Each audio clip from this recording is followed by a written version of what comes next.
going. Okay. Sure. Thank you. Okay. That was an old intro. I don't know where you got that information. I think it's all. Okay, so it's my fault because I haven't updated it. Okay, what am I talking about today? You know, I always give you guys something different. So, oh, I know. Searching for weakness. Okay, searching for weakness. You'll see why.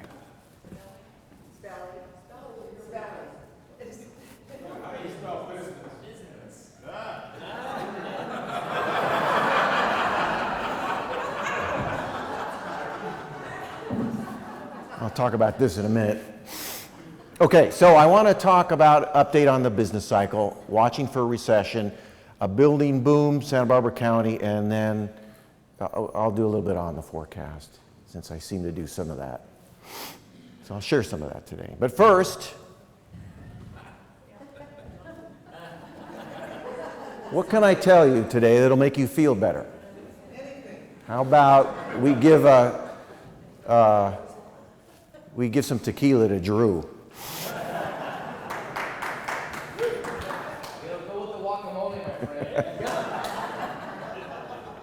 You could use a couple of shots, Drew. All right, so this is a quiz. So pick out the one that would make you feel better. The Raptors will beat the Warriors tonight. No? You guys are Golden State fans, huh? The Dodgers are in first place.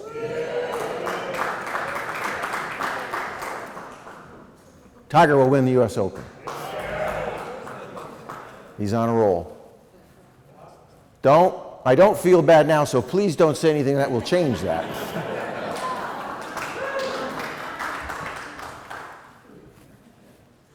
Business remains solid and the economy will continue to grow. No recession in sight. You want me to tell you that?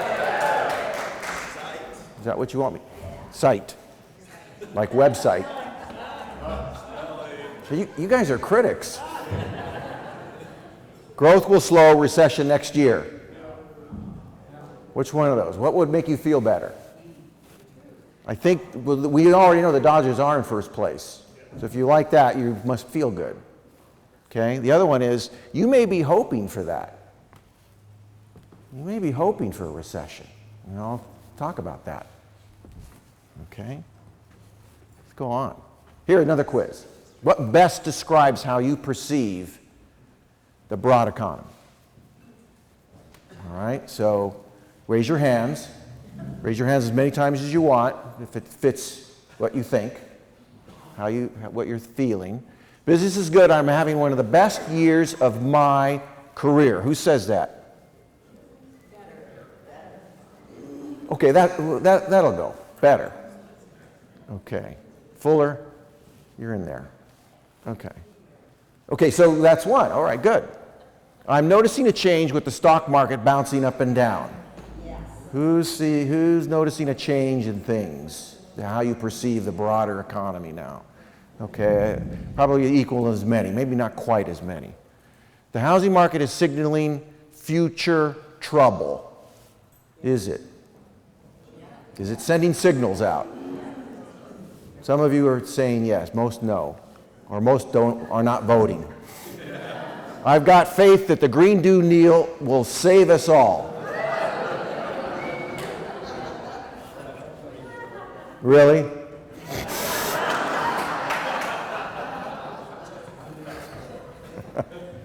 Okay, that's a lot of faith. It doesn't matter. I'm retiring soon, and my IRA will carry me into heaven. Schneidman. Okay. All right. The right answer is number one. It should be that.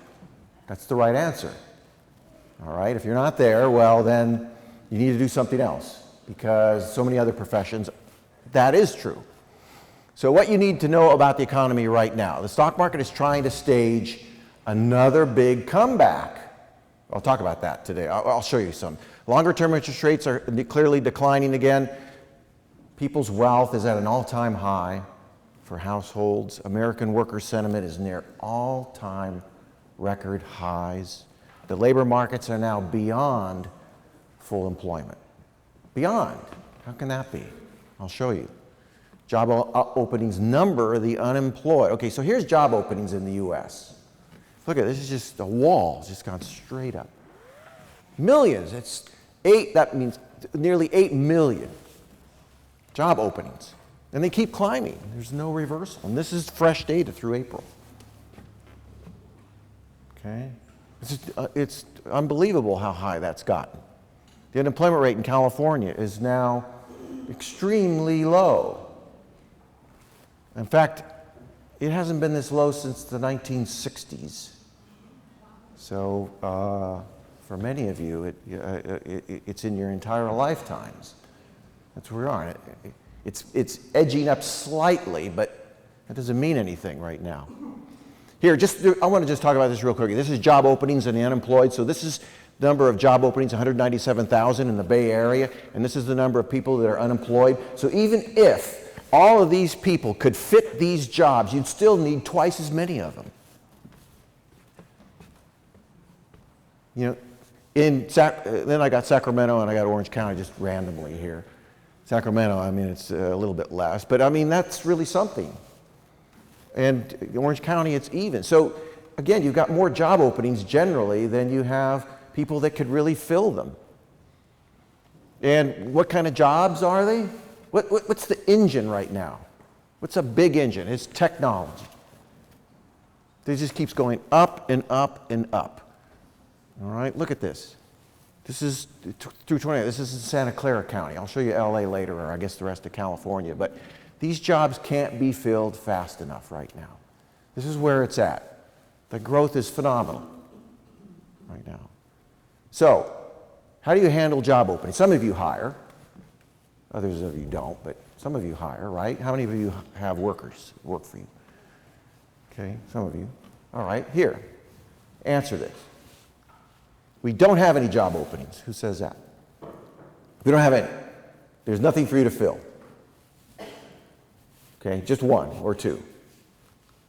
We recruit college graduates. Who does that? Anyone? A lot of employers will. We rate other companies. You rate. We use social media to recruit. Who does that? Anyone that's recruiting? Okay, some of you, right? We're hoping that the next recession will eliminate our need to hire. And so sometimes, in some cases, that is a strategy. That is a strategy in some cases. So, in fact, we'll talk about that as we go on. So let me get into that. Recession. When's the next recession? Let's talk about recession. You know it's inevitable. The question is when, of course. So we're in an expansion now. Any time between recessions is an expansion. The expansion is old. Okay, it's old. How old is it?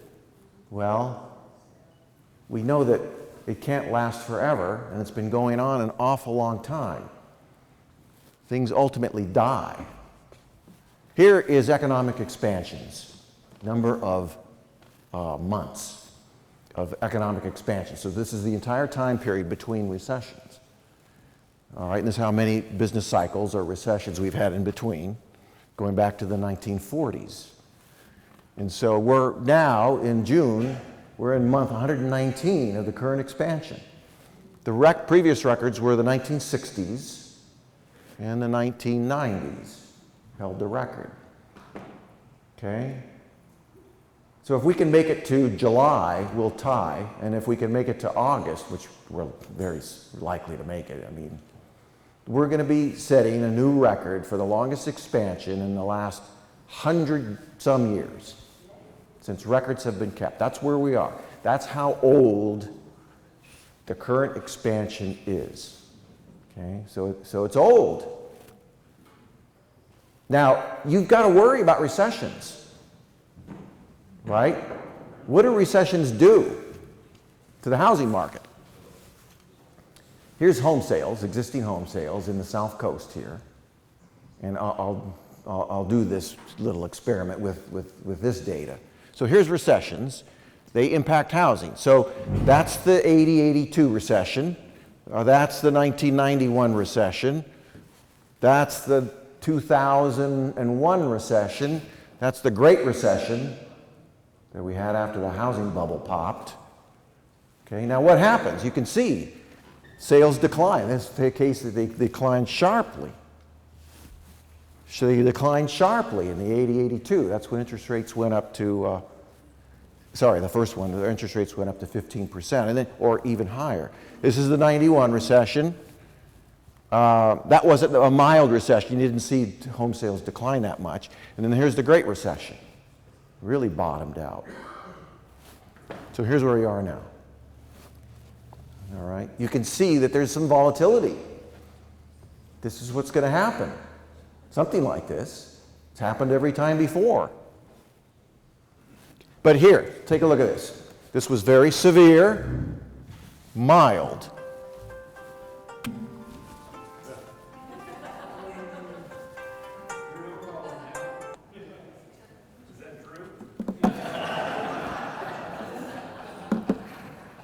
Really, Drew, hang that up. Okay, and then severe. We had mild and then severe. So we're thinking mild next time coming up. Okay, now here's price too. Here's the price series going all the way back. Right? Boy, you guys look like tourists. You look like tourists. You just come across the Mona Lisa. Okay, so there's the 80, 82, 91, 2001, and then the Great Recession. So you hardly see any effect there. You saw a bigger effect there. That was 10 or 15%. Hardly any effect in the 80, 82. Then in this recession, it didn't impact prices at all, right? And it hardly affected sales at all, too, if you recall. And then in the Great Recession, prices fell 40%. So you can see, you should be concerned about recessions. They really affect housing. You know that. You don't seem worried. You don't seem worried at all. Here we are in month 119. Okay, what's going to happen? So there we are. There's the price now, 2018. I'll show you 2019 as we get closer to that. But this should be a concern of yours, right? You've got to prepare for this. Here is these consumer sentiment indices that tend to monitor how consumers feel about the economy, their jobs, things like that. And through May, you know, these are at near record highs right now. In other words, consumers feeling really good about the current situation and about their prospects over the next 6 months. So they don't seem to be worrying too much. They're not nervous, right? What do consumers worry about anyway? What do people worry about in general? Well, they worry about their jobs today and in 6 months from now. They worry about their wealth. They worry about the stock market and their home values. That's pretty much their wealth. And they worry about recession, and if it's coming. And these feed into these indexes, which are still nearly at all-time record highs as far as positive sentiment right now. So that's a good sign. That's a pretty good sign. But let's talk about them worrying about recession. If you use Google Trends, you can do this. So how many times do people search for the word recession on Google?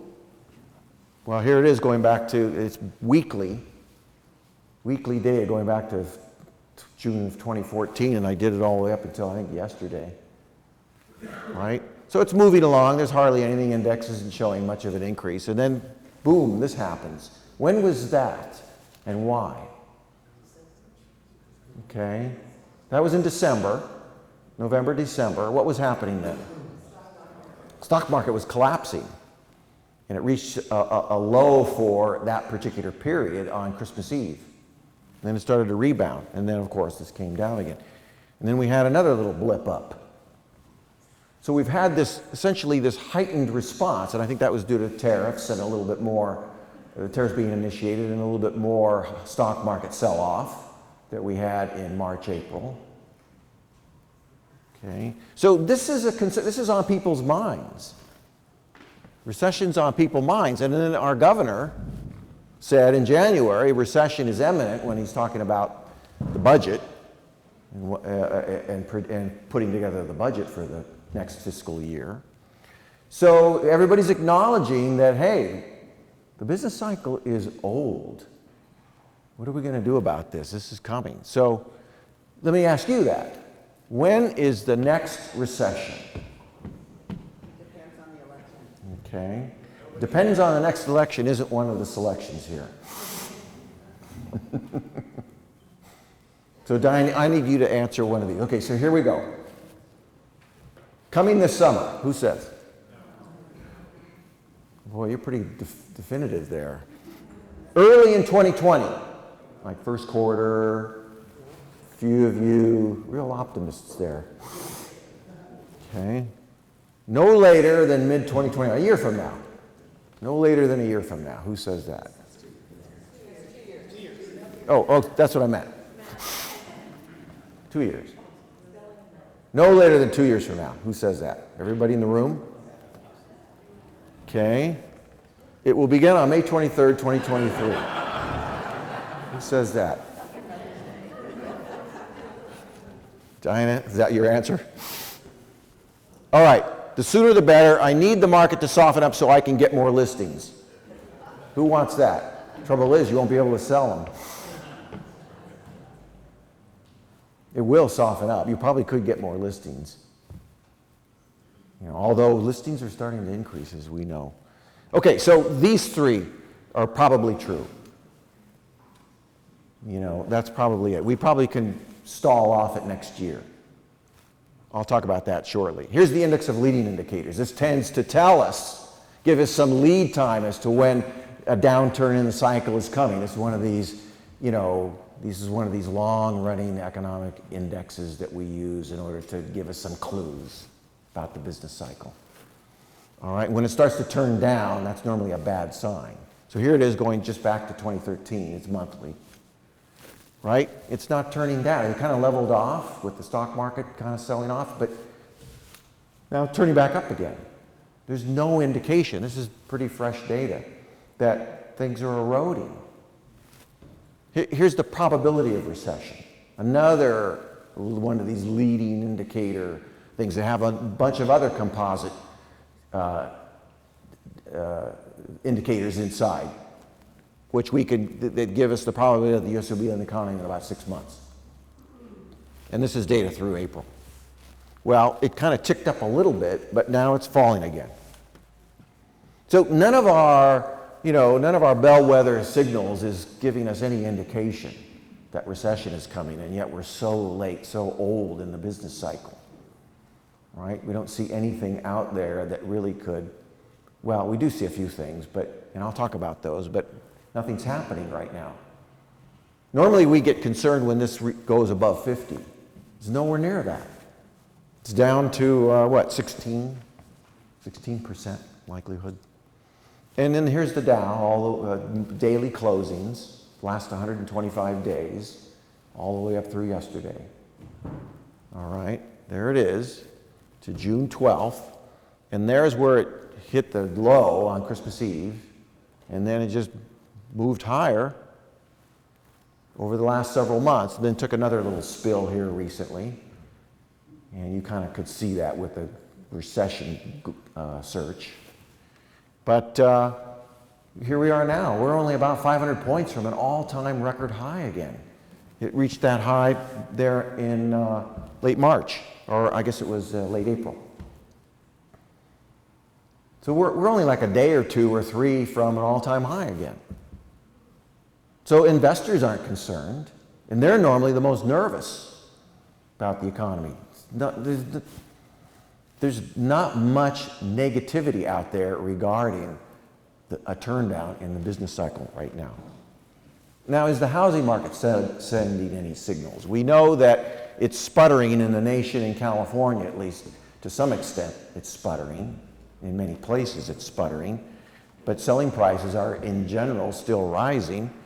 There are these large metro regions where there's a clear divergence between home prices and incomes, and therefore you do see some price corrections occurring, but you don't really see this at the broad level, in the national level. You see it in California, mostly in the coasts, but not nationally. Okay, so the housing market is doing some strange things right now, even as interest rates fall like a rock again.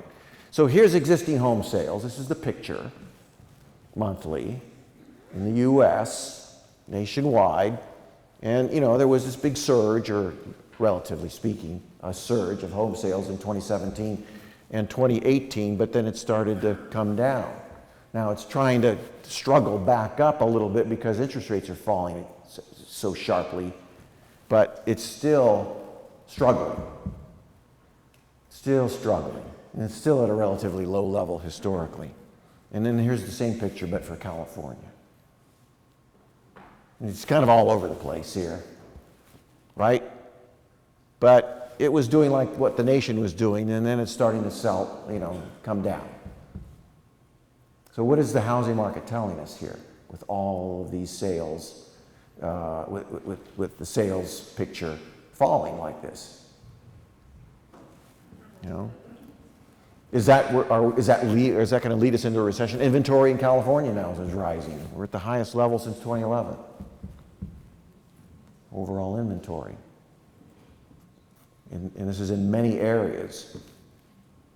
Okay, here's price appreciation. This is year over year, price appreciation. And, you know, back in 2013, 2014, it was this double digits, really high rates of appreciation year over year. That's what prices were really rallying. And then it started to come down, and then it stayed around 5, 6, 7% over the last few years, year over year. It's been a little bit more calm.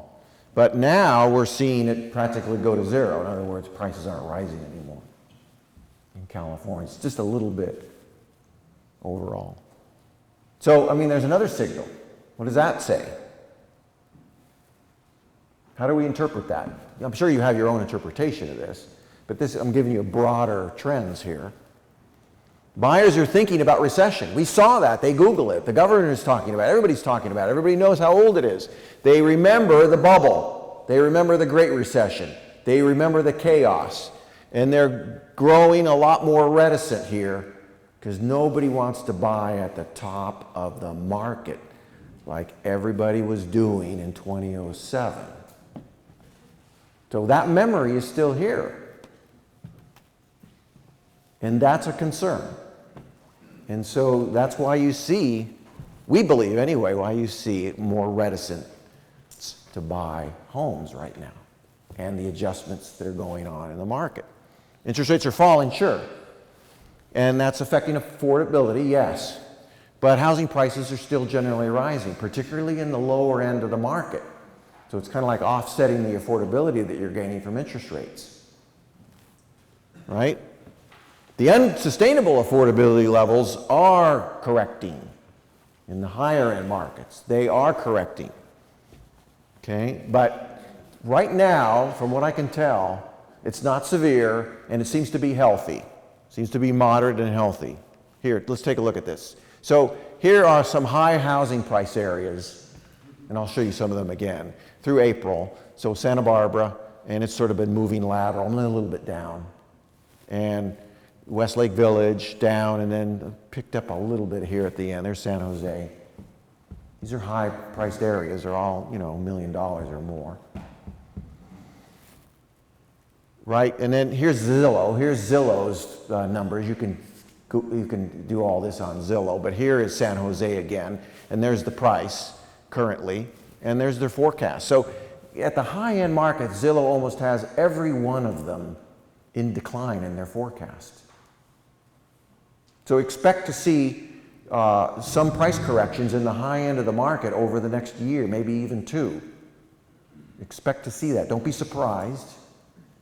And you should build that into, you know, your business and what you tell your customers. Here's Cupertino. The median price there is $2.1 million, and Google has them down 8% next year. Zillow. Zillow has them down. And then here is Santa Barbara, and down 1.3% Zillow has. Okay? You know about this? Take a look, you can put any market in. Here's some other ones. These are some of the highest priced markets along the coast. And then here is the 2020 forecast by Zillow. They're all negative at the high end. So anything over about 800,000 seems to have a negative forecast for a direction of prices. But not Fresno.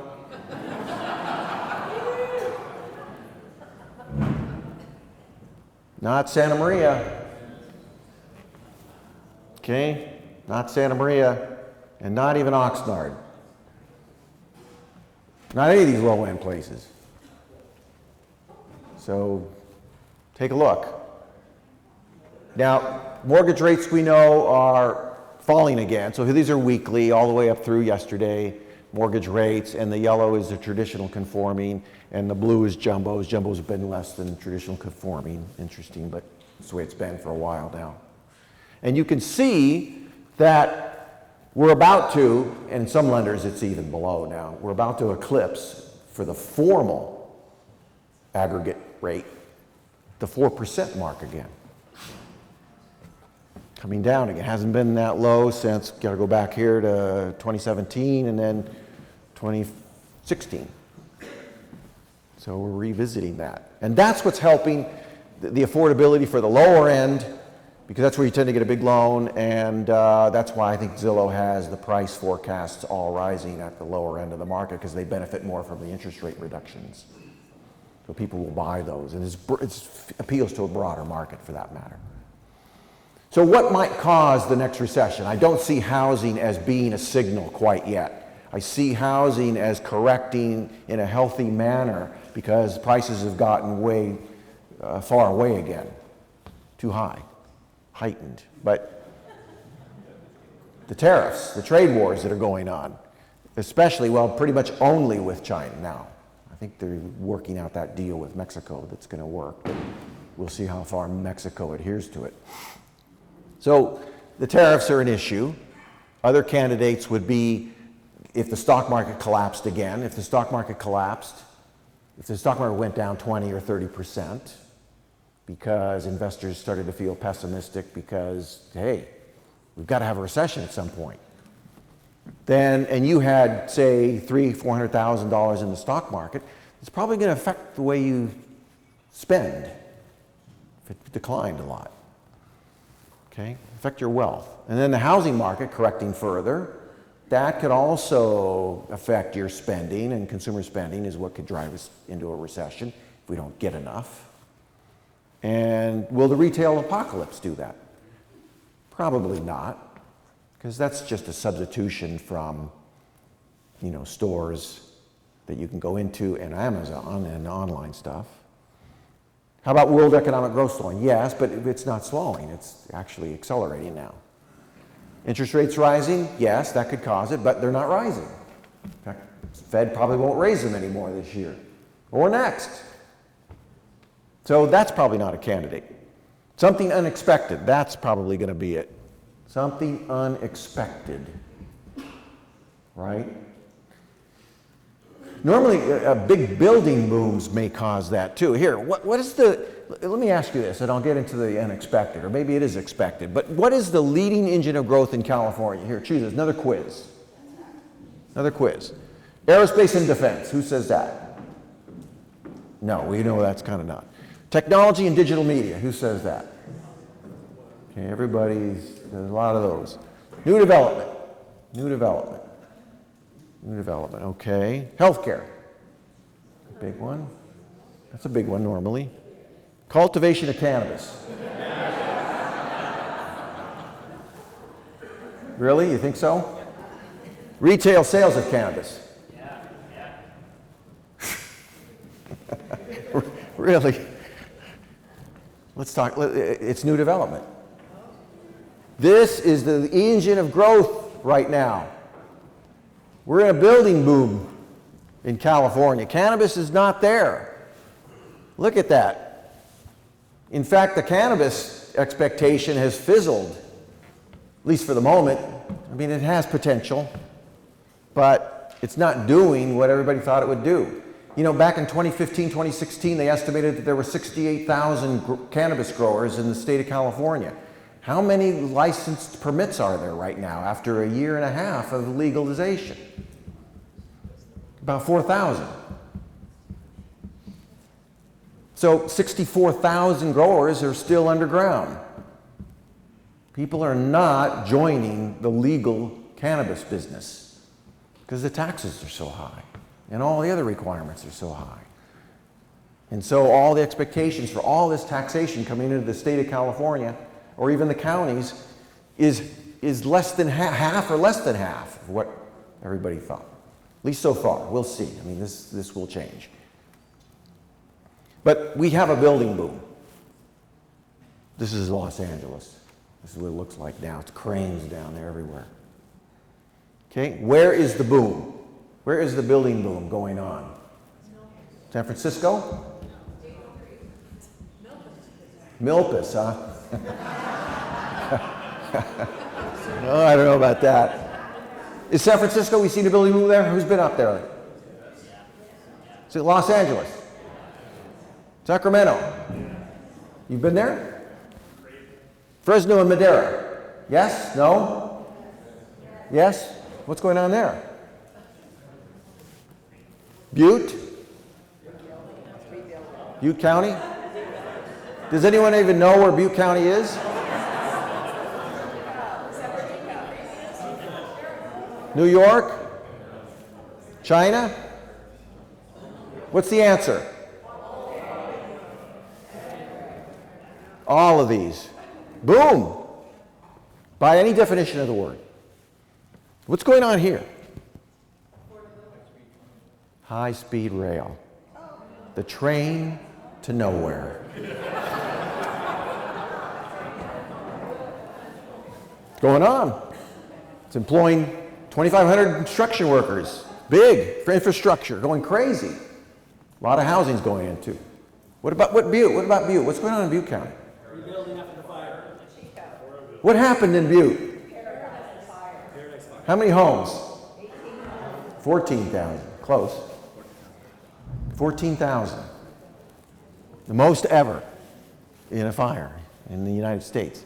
So, I mean, that's big. 14,000 homes in Butte County, the entire county, not just Paradise. Paradise was wiped out. But 14,000 represents 16 years of housing permits. They've got 16 years of housing to make up. It's going to take forever. It's construction, they're going nuts. Same thing in the Sonoma right now, too, because of all the fire rebuilds there. Here's investment. This is a value of investment. So value in structures, commercial and industrial structures in California.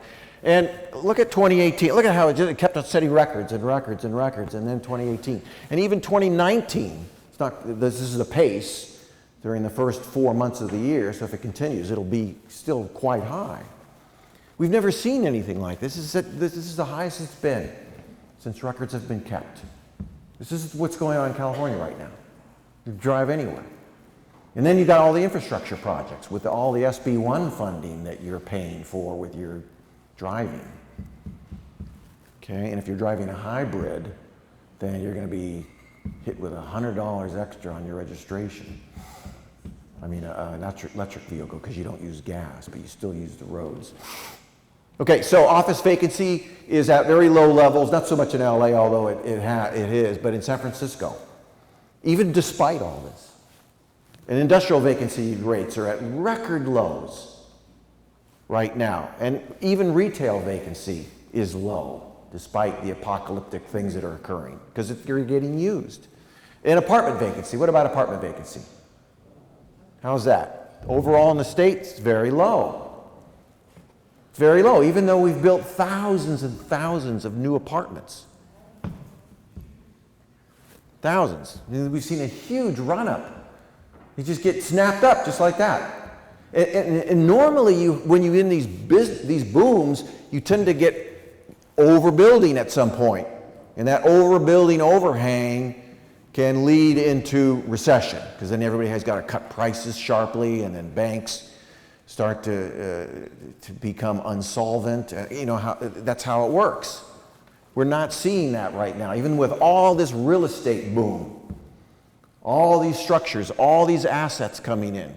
Here, we're still not building many detached houses. This is the picture through 2019. In fact, we're less this year. Okay, so it's apartments. It's all apartments. That's what's being built in California. Here's San Francisco. Look at that. Look how big that is.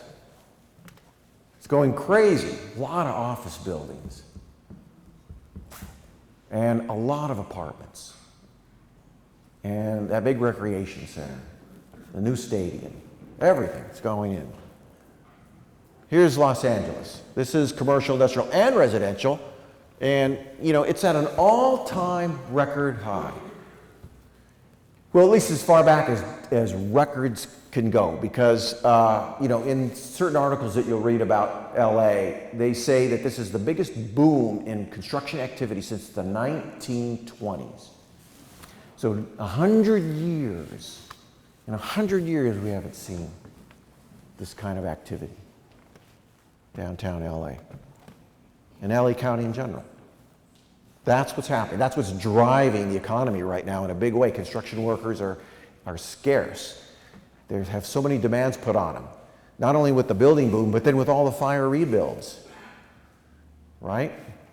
Okay, why do we have a building boom? Because we've created these thousands and thousands of jobs over the economic expansion. And people need a place to sit. Need a place to work. So that's what's driving all this commercial and industrial development everywhere, particularly in the urban areas. Okay, look at even last year we had tons of jobs, and this year we're still running at a big pace. Why is it decline? Why is it going down?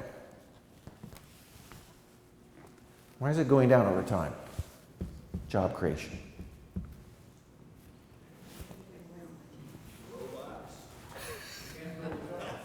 Some robots. There's nobody left to hire. Remember, we've got millions of job openings. Why aren't they in here? Because there's nobody that can hire. That's why. That's why it's going down. Doesn't mean that things are starting to fade. Nobody's left. And so, yeah, we need robots. So you are seeing more robots. And this will cause more robots to be seen. Okay? Technology, there's California. I showed this for you for Santa Clara. It's also true throughout California, particularly Los Angeles and the big metro areas. Film, video, sound, consulting, computer systems, computer circ, everything. Web design, data processing. That's a big deal. And that's what's also driving a lot of the development in Santa Clara, the Bay Area, Sacramento, Orange County, Los Angeles, even to some extent here. So the job market has been epic. We're not seeing any slowdown. There's no slowdown in entertainment, tourism, healthcare, technology, and development. No slowdown yet. Don't see it. So again, we're getting no indications of a recession. And with all this building, we're seeing full utilization of all the product. So we're not getting a building issue, which we tend to get into. That's what happened in the late 80s. So that's not going to be a problem. But it's certainly driving activity right now. Real estate resources are close to their highest levels of utilization right now, despite all of these new structures. What about here in Santa Barbara County? Is it the best it's ever been? Come on, how is the environment in Santa Barbara area? Let's answer this. Is it the best it's ever been? Drew? Where's Drew? He'd probably say yes. He'd say yes to any of that. He left. He probably was busy. He's making Santa Barbara great again.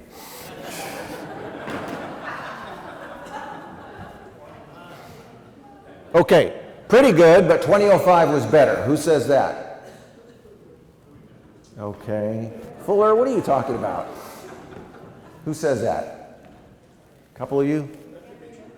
Tourism is booming, but everything else is going to hell in a handbag. Anybody? No? Even tourism is fading. Yes, some of you said yes. Oh, is it easy for you to get it? Yeah, is it easy for you to get in a restaurant? No. Right. It's hard to get a hotel room, too. Amazon is replacing State Street retail. Is it doing that? We got a lot of vacancies. However, they tend to get filled, don't they? What do they get filled by? Beer. It's true. No, that was the right answer. Beer, wine, stuff like that, bars. I don't care. I'm only concerned about the demand for South Coast homes. Sheesh. Who says that? Right? You're more myopic. Here, the unemployment rate is below 4%, the lowest in 20 years. Actually, it's tied for the lowest. So it's actually, if you take the tie out, it's the lowest it's ever been. The lowest it's ever been. I can't find it in the records. It goes back to the 60s. Job creation is occurring in these, if you care to know. It's kind of a more esoteric point, but lots of leisure for the tourism trades, and then a lot of education. So we're seeing that. Professional and technical, we know that. Okay, construction, commercial real estate is starting to cool off. We're not seeing quite the same demand for that. And more apartment building the last few years, but that is also starting to taper off now. And very little single-family home development, apartments. Okay, so here's the job creation numbers, and it's actually up this year. Okay, it's up this year. A lot of admin jobs, a lot of tech jobs. I think the most vibrant economy here in Santa Barbara County is carpinteria. Carp. Okay? Every Procore is leading the charge. Tons of Agilent took over for DACO, expanding at record levels. Okay? LinkedIn. So, I mean, all those are going great in carpinteria. Professional and technical services in Santa Barbara County, it was kind of went down here with a lot of ebbing and flowing of the tech companies and stuff, but now it's back up, largely due to the firms I just talked about. Okay, we've got about 11,000, a little bit over 11,000 people in this, but when you look at restaurants and bars, okay, which is 20,000, twice as many people work there than they do in the professional technical services. But this has just run up big time. And you know a lot of those vacancies in state and everywhere else, all over the state, but certainly in Santa Barbara County, are being filled by this type of retail. So this is the retail that's taking over. Okay? That's what you see. Here's the retail vacancy rate. It shot up with Macy's closing. But it's kind of stayed level ever since because, again, everything that goes down since then has gotten refilled. I'm still waiting for that Italian ice shop to open up. Okay, right across from Arigato.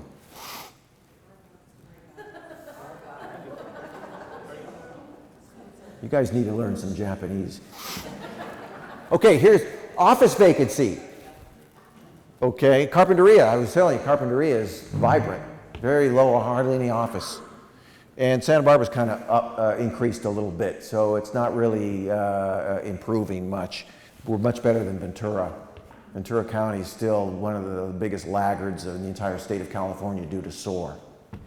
SOAR has really impacted the economy there and made it very difficult to expand, grow, and nobody wants to expand or grow or move to Ventura County as a result. I'll answer that in the questions. Let me get through this. Ask me then. SOAR. It's a SOAR issue. Okay, then I want to talk about the housing market and we'll be done. Sales are about the same as last year here locally, and prices have soared in the higher end markets, interestingly. It's just kind of opposite what we're seeing in the rest of California. Inventory is loosening up some, apartment vacancy remains tight, there's decent job growth locally, and most of it's millennial driven. But the millennial market has largely been eliminated when you talk about purchase housing. because it's just not affordable for millennials here. And a lot of places it's not affordable for them. So they've driven apartment rents and vacancies to where they are now. Low vacancies, high rents. Right? So that's the housing market situation. Here, I just took this out off the net a week ago. The Mercury News, which is out of Santa Clara County. Millennials moving back with mom and dad because the housing market has gone crazy in San Francisco and other places. So here's Brendan of San Francisco. He's talking with his mom right here. Him, along with many millennials, have moved back in with their parents because of the high cost of living in the Bay Area and other places as well. So we're seeing, apparently, this occur now. Millennials are not really driving the housing market. Apartment vacancy in the South Coast, here we are, 1.85%, given the latest survey that was done in March of this year. It's loosened up, though. It was less than half that a few years ago. Actually seen a little bit looser, not much. Still one of it's the tightest market probably in California. Okay, and then here are just some numbers I took off for April. All right, so if Santa Barbara was a county, this is how it would rank. It's southern Santa Barbara, I should say, was its own county. This is how it would rank. Right? And for some reason, it's just up a lot April over April. So April was maybe an anomalous month because that's such high double-digit increases, but whatever. You can see a lot of the places now, the high end, are declining year over year, as we talked about. So again, the high ends are, so expect a fall. Don't worry too much about it because it's occurring everywhere and it's healthy, but expect it to happen. Okay. There's sales. Here they are. This is how it's running. This is the first 5 months of the year, annualized. So if it continues at the certain pace, that's where it'll be, about the same as it was last year. That's where you are. It's uneventful. Nothing to write home about. Here's inventory. It's also the highest level since 2011. Come up. Got a lot more to choose from. You know this, but there's the official numbers. And the selling price. I showed you this earlier going way back, but here it is through 2019. So it's jumped up, given what's selling anyway. All right, and if I exclude Montecito and Hope Ranch, they're both at all-time record highs now. So you're in unprecedented territory in terms of price. You've eclipsed the bubble. You did that last year, and this one is the highest it's been ever. Okay. So here is the various areas that you work in, and as I said, Montecito and Hope Ranch, those have the biggest, other than carp, those have these big appreciation numbers for the first 5 months of this year versus the first 5 months of last year. And last year was tainted by the disaster in Montecito, so that probably had something to do with that. But that's how the statistics are falling right now, how they are prevailing. Okay? And again, I just took these off Flex just a few days ago. All right, and then I want to wrap up with this. I always give you an update. We do this survey every 6 months. So I'll cover the period, the last 6 months of 2018. The first 6 months of 2019 we'll do after June is finished.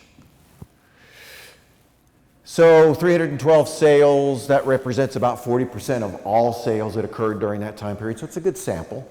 I have 15 people participating plus all the village. Get all their sales. And then there's the median price, very similar to what it is for everybody, and et cetera, et cetera. So that's what the survey is. That's what it represents. And one of the things that, of course, we monitor, we've been trying, and this is really what motivated the survey from the very beginning, is why are buyers buying and who is buying? Those were the two big questions. Uh-oh.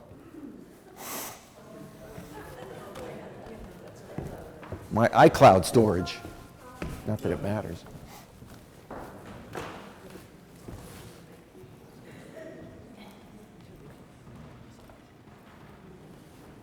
Okay. Pop-up.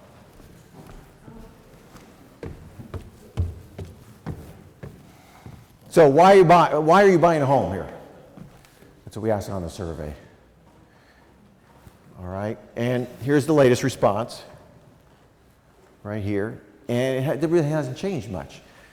You're not buying for a second home. You're not necessarily buying for an investment home. You're buying because you want to live in it, your primary residence. And you can see that it's probably higher than it's been going back 10 years, slightly, not much. Nearly 80% of all purchases are for a primary living. Not secondary, not investment property. Okay? Everybody says, oh, everybody's buying up for investment property. It's not true. Not true. The survey doesn't lie here. Okay. So here's the investment purchase again, and I'm showing you so that you can see more volatility here. But the average over the last 16 years or 14 years has been 12%. And the last survey was a little bit under that. About 12% are investment purchases. That hasn't deviated much. Here, origin of the buyer. Where is the buyer from that is buying Santa Barbara, South Coast homes? Okay, where's the buyer from? Everybody says they're all from Los Angeles or San Francisco coming in and invading. I mean, that was the allegation years ago, so that's why we started the survey. And over time, over the last 14 years, the average was 32%. It was coming from outside the South Coast. Okay, and the last couple of surveys, all through 2017 and into 2018 now, it's been actually less than that, about 30%, 31%. So it hasn't really changed much. You can see it looks like it's volatile, but it only goes from about 29 to 34%. So again, most buyers, 70% of all buyers are local buyers. Don't think, and it's not, there's no trend. There's no trend. So we continue the survey to see if we can find a trend. There's no trend. Nothing's changing. Percent of primary home sellers that are downsizing. Okay, a lot of them were downsizing earlier, so this trend we do see in place. Now they're not. So the average was about 30% were downsizing. Now a lot fewer are downsizing. Why are there a lot fewer downsizing? Because you probably can't downsize much these days. Okay, right. Right. Okay, so here, capital gains will get you, right. So here, well, we're under the 30%. That's it. Those are the main questions on the survey. Okay, let me give you the forecast. We're in what I call a 3-2-1 economy. 3-2-1. It's easy to remember, 3-2-1. Why? This is GDP growth, 2018, 2019, 2020. 3, 2, 1. That's where we're headed. Okay, so this year we'll be around 2.3 or so. And then we tail off in 2020. 3-2-1 economy. When we get to the 1% next year, that moves us into a vulnerable situation because then anything unexpected could knock us into negative growth and a recession. Because we get vulnerable. We don't have the strong growth. And so I don't know what that's going to be because we don't see it yet. None of the indicators are showing that. And I went through the whole big thing about that, as you know, but I don't see it yet. But something unexpected is likely to be the case. Interest rates may still rise this year, but probably not. They certainly won't rise next year. They'll level off, if anything. 2.1 on the 10-year Treasury is what we're seeing right now. And that's what drives the mortgage rates. Inflation is a non-issue. The housing market is not going to collapse. Doesn't look like it at all. Particularly with rates falling again and demand being so strong because the labor markets are so strong. Never seen the labor market stronger. This is a golden period of time for working. Okay, so what you could expect, another full year of economic expansion, but there are rising concerns about the economy. But the economy is going to be pretty much the same this year, probably going into next year. It's going to be the same as what we've been seeing. In other words, a boring economy. To be boring. Shouldn't be very eventful. Recession delayed until at least a year from now, if not beyond, but you should start preparing for it. You should start preparing for it at least late this year, going into next. Because you know it's coming. You just don't quite know when and, of course, what will cause it. Expect continued difficulty recruiting. If you do that, expect a more volatile stock market. You're likely to see that. Could make all-time record highs any day now as well. Final words, recession winds are blowing, but the actual event could be years away. Okay? Skilled workers are scarce, creating the clear necessity to offer higher salaries to anyone, and that's what's driving up salaries, and that's why this period of time for the labor markets is being called the golden age of the American labor market. Everybody that wants a job has a job, and wages are rising in almost all sectors. If you're unhappy with your job, then get out of it. You can get another one in a second. Continued construction, boom, more housing throughout California, particularly apartments. The construction market is very tight. This is not a good time, as I've said many times before, to remodel your bathroom. It's going to be hard. You're not going to get the most competitive bids. You're going to have more traffic throughout California because of all the tourism and movement and all the business vitality, more visitor crowds. Home prices may correct a little bit, but they're still high. We don't look for that to change much. So again, difficulty in recruiting, more traffic, visitors, hard to get reservations. You might wish for a recession.